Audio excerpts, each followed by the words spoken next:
We are now in Chapter 10 of the Watson text, and Chapter 10 talks about issues of oligopoly and strategic voting, among other things. So we start Chapter 10 with a discussion of Cournot duopoly. A duopoly is a market with two firms. We'll call them Firm 1 and Firm 2. Each firm independently and simultaneously chooses a quantity to produce and sell. And that quantity can be any value in the non-negative real numbers. So you can choose a quantity of 0, a quantity of 1 unit, 2 units, choose 1.5 units, square root of 2 units, any value. Okay, so don't think of maybe car production, think of maybe milk production. So you can, if you're at a dairy farm, you can produce, hypothetically, you could produce any amount of milk per period of time. Okay, in the non-negative reals, you can't produce a negative amount of milk, but you can certainly produce a quart of milk, a quart and a half of milk. If you can measure it that precisely, square root of 2 quarts of milk, things like that. So we have an infinite strategy space here. Therefore, the normal form cannot help us. So we must use, in this case, objective payoff functions. We can't use the normal or matrix form because, well, the vertical axis would have an infinite number of cells. The horizontal axis would have an infinite number of cells. You can't list them all. So we have to use functions here. So these objective functions appear as follows. Well, we have firm 1 trying to maximize its profit, which we call pi sub 1. And so their profit is just their revenue minus their costs. So we have revenue is just the price of each unit times the quantity of units that they sell. And then we say the cost is, well, we say here they have a constant marginal cost at $10 per unit. So the cost, their total cost is just 10 times the number of units that they sell. Okay, we're going to use the demand function to figure out what their price is that they charge as a function of the number of units. The more units you sell, to sell more units, you have to lower the price. You have to move down along the demand function to find new buyers. Okay, so in this market, we have a homogeneous goods. So the price that each can charge is just going to be 20 minus the number of units produced and sold by the two firms. So 20 minus Q1 minus Q2. Okay, if we put 3 into 1 and equation 4 into 2, then we get the objective functions as listed. Firm 1 wants to maximize by choosing a quantity of their production, Q sub 1. They want to maximize the profit pi sub 1 by choosing Q sub 1. And so this function is just, it's just the same as equation 1. We've just substituted in 3, where you see the price that firm 1 charges. We've just substituted in the demand equation in equation 3. Okay, from here we take first derivatives with respect to each firm's own choice variable. Okay, so we take derivative of pi 1 with respect to q1 and derivative of pi 2 with respect to q2. We set the derivative equal to 0 for first order profit maximizing conditions. Okay, and we'll talk a little bit more about those. They're the same as in Calculus 1 or your applied calculus course. We'll talk about the meaning of taking these derivatives and setting them equal to 0. Why is that a first order profit maximizing condition? So we want to find the point where d pi 1 dq1 equals 0, because given a normal shaped profit function, a concave profit function, that's going to be essentially the maximum point, the global maximum for the profit function. That's going to be the quantity at which you achieve maximum profit as firm 1. So you can think of climbing a hill. When you get, so you climb the hill, you're going up, up, up, up, up. Okay, so in this case, you're increasing quantity. Okay, as you increase quantity, your profit's going up, up, up, up, up. When you get to the top of the hill's level, right at that top point, it's level. Okay, so that would be analogous to the condition, the derivative of profit with respect to quantity equals 0, meaning you can't get any more, any additional profits if you increase quantity further. Okay, so you're right at that maximum point. But if you go too much further, then you start descending. Okay, you've gone overboard, you've overproduced, and you start descending the profit hill. So you get less profit, less profit, less profit. Okay, so left of Q1 star, you haven't produced enough to get maximum profit, and right of, you've produced too much. But right at that point, Q1 star, where d pi 1 dq1 equals 0, derivative of profit with respect to quantity equals 0, you have maximized profit, assuming that the second order sufficient condition for concavity holds, a concave profit function. And we don't go too much into that in this course. We go more into second order conditions in your mathematical economics course. We assume the second order condition holds in this course. So we take the derivative of firm 1's profit, pi 1, with respect to firm 1's quantity, Q1, and we set it equal to 0. So we want to find essentially the global maximum for profit, or the top of that profit hill. And we just simply get that 10 minus Q2 minus 2Q1 equals 0. Okay. So if we solve that function, if we solve that condition for Q1, we get Q1 equals 10 minus Q2 divided by 2. This is our best response function for firm 1. Okay, and we can do the same exercise for firm 2 and find their best response function. Okay, so we take d pi 2 dq2, and we find, and we set the first order condition for profit maximization for firm 2, and we find firm 2's best response function. What a best response function does, it does the same thing that in our finite choice games that we looked at within a matrix form, a game matrix form, we were using arrows to define best responses. But in a continuous setting, we need a function. What this best response function does, for example, the best response function for firm 1 as a function of Q2 says that for each quantity by the other firm, firm 1 has a best response. So for each possible Q2, there's a best response by firm 1. There's a best response choice of Q1. And so this function defines that best response.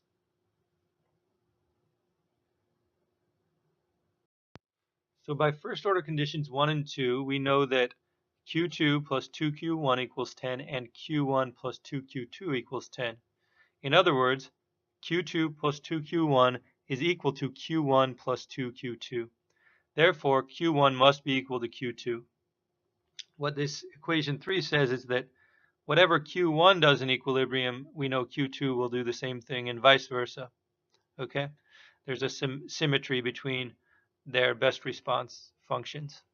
And so there's going to be a symmetry between their chosen strategies in equilibrium. Okay, but if we plug 3 into first order condition 1, we get that 10 minus 3Q2 equals 0. Okay, so in equation 1, when we see Q1, we just plug in Q2 in place of Q1 because we know that Q2 equals Q1. So we get 10 minus 3Q2 equals 0, and Q2 star, or the equilibrium quantity chosen by firm 2, is 10/3. So that's equation 4. That's the front end of our Nash equilibrium. We can plug 4 into 3, and then we get, well, Q1 star is just equal to Q2 star is equal to 10/3. Okay, so we've defined the Nash equilibrium here, and we'll talk more about that in the next slide. So we have that the Nash equilibrium is that Q1 star is 10/3 and Q2 star is 10/3. Okay, remember, a Nash equilibrium is a set of strategies, not a set of outcomes or payoffs. Okay, so the strategies here are values, but we're not listing payoffs. We're just listing strategies in terms of quantities chosen by each firm. The Nash equilibrium outcome is a set of payoffs, okay? So to find the Nash equilibrium outcome, we just plug in the chosen equilibrium strategies, Q1 star and Q2 star, into each firm's profit function, okay? And then we find, well, pi 1 star in equilibrium is 100 over 9. If we plug in 10/3 for Q1 and 10/3 for Q2. And by symmetry, we can find that pi 2 star is going to be the same. So the equilibrium outcomes are pi 1 star equals 100 over 9, pi 2 star equals 100 over 9. Next, we will consider the median voter model within a game theoretic context. So we're going to assume 100 voters, and there are 2 political candidates. Candidates play a campaign game in which they try to win the most votes. Voters choose candidates based on ideological distance from candidates. So voters, we take it in this case as non-strategic. They just have an ideology, and they base their vote on the candidate who comes closest to their own ideology. Okay? The candidates are strategic in this setting. They choose an ideology maybe not so much on their own beliefs as much as where they think they can get the most votes. Okay, so you have potential flipping of parties and things like this if candidates feel they can get more votes. And in fact, in politics, we see party changes fairly frequently. Most recently, we saw that Donald Trump, who for a long time was aligned with the Democratic Party in terms of his support, and most of the political campaign funding that he gave, he then ran for president within the Republican Party. Okay, so but we've seen this for hundreds of years, party changes by certain candidates. So in this game, each candidate chooses an ideological point, either left or right. So we've simplified this a little. Okay, you can either be on the left or on the right. You can't be a centrist in this game. Voters have established ideological points according to the following distribution. So there are 60 left types in this constituency, and there are 40 right types. Okay. So this game has the following normal form. Candidate 1, or you can call them player 1 or candidate 1, can choose to campaign on the left or on the right. And similarly, candidate 2 can choose to campaign on the left or on the right. And so if both campaign on the left, then they'll be identical. So they're going to split votes because they're going to be the same ideological distance from each voter. So they'll go 50-50 if they're both left-left. If they're both right-right, similarly, they're just mirroring each other. So they're going to split the votes. Maybe everyone flips a coin. So in expectation, they're going to go 50-50. They go left-left or right-right. But the interesting part of this game is if they choose different strategies. If candidate 1 chooses right, candidate 2 chooses left, then candidate 1 is going to pick up the 40 voters who identify themselves ideologically on the right. Candidate 2 is going to pick up the 60 voters who identify themselves as ideologically on the left. Okay, so in that case, that bottom left outcome, candidate 2 is going to win the election. Okay, they're going to get 60% of the vote. If, on the other hand, let's talk about the top right outcome. If, on the other hand, candidate 1 chooses to campaign left, candidate 2 chooses to campaign on the right, then now candidate 1 is going to pick up the 60 voters who identify themselves on the left. Candidate 2 is going to pick up the 40 voters who identify themselves on the right. And in that case, candidate 1 would win the election. And so let's note that if we order voters from left to right in terms of ideology, then the 50th percentile or median voter is an L type, is on the left. Okay, so if we order these people from left to right, or we could do it from right to left, but either way, that 50th voter or the median voter is an L type. Okay, because you have 1 through 60 in this case being on the left, and then 61 through 100 being on the right.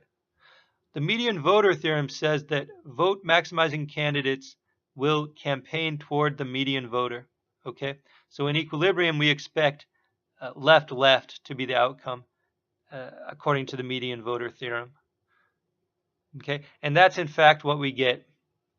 We get that in fact left is a dominant strategy by each candidate, and the Nash equilibrium outcome, the Nash equilibrium is left, and the outcome is that they split the vote. Okay. So within this 2x2 game setting, we've shown that the median voter theorem holds.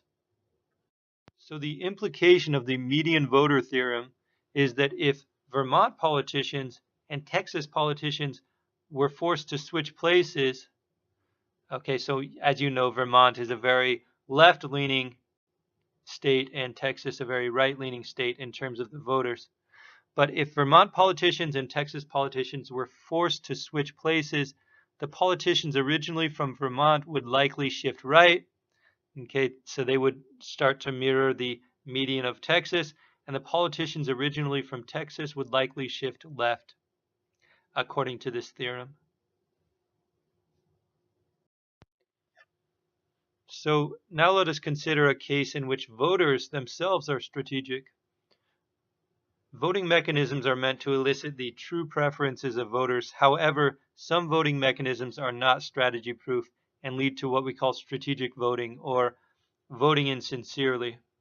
So I might vote insincerely in cases in which I know that my true first preference candidate is not going to win. Then I might shift around my vote. And so that is called insincere or strategic voting. The Baseball Hall of Fame, for example, inducts players who receive votes from at least 75% of Baseball Writers Association of America members. From a ballot of 25 to 40 former players, each voter can select up to 10 names. Okay, and in fact, we're going to see in the game to follow that strategic voting can occur in voting on who makes it into the Baseball Hall of Fame. So let us consider a simplified version of Hall of Fame voting. There are 2 voters, and each voter considers each of 2 players for the Hall of Fame, but they can only cast 1 vote apiece. Each voter is asked to pick his or her top choice. A player is elected into the Hall only by receiving the vote of each of the 2 voters. So in this case, voter 1 values player 1 being voted into the Hall of Fame by 10 units, and player 2 being voted into the Hall of Fame by 1 unit. So voter 1 would rather player 1 be voted into the Hall of Fame than player 2, but would rather player 2 be voted in than no player. Voter 2 values player 1 being voted in by -1 units. Actually, voter 2 would rather no player be voted in than player 1 be voted in. So voter 2 values player 1 being voted in by -1 units and player 2 being voted in by 2 units. Okay, so these valuations give rise to the normal form in the bottom of this slide. Essentially, if the 2 voters vote for different players, then no one's elected in, no player gains a consensus, and the payoffs are 0 for each voter. Okay, but if in this voting game both voters vote for the same player, then payoffs for the voters obtained based on the voters' preferences. So if player 1 gains a consensus, then voter 1 gets a payoff of 10, voter 2 gets a payoff of -1. Okay, we see that in the top left outcome. Bottom right outcome is where player 2 gains a consensus, and then voter 1 gets 1 unit of payoff, voter 2 gets 2 units of payoff. And we see that is the equilibrium, that player 2 gains a consensus vote and is elected into the Hall of Fame. This equilibrium is supported by insincere or strategic voting by voter 1. Player 2 is voter 1's second preference. But however, voter 1 votes for player 2 because voter 1 knows that voter 2 will never vote for player 1.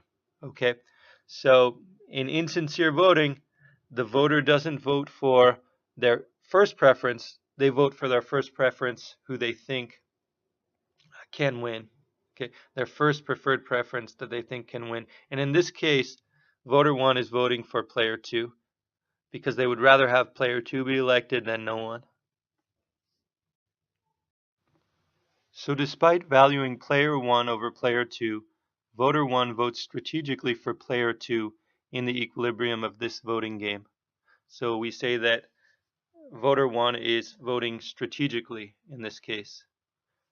And so it isn't always who one prefers, but who one prefers among those able to win a vote that drives voting behavior.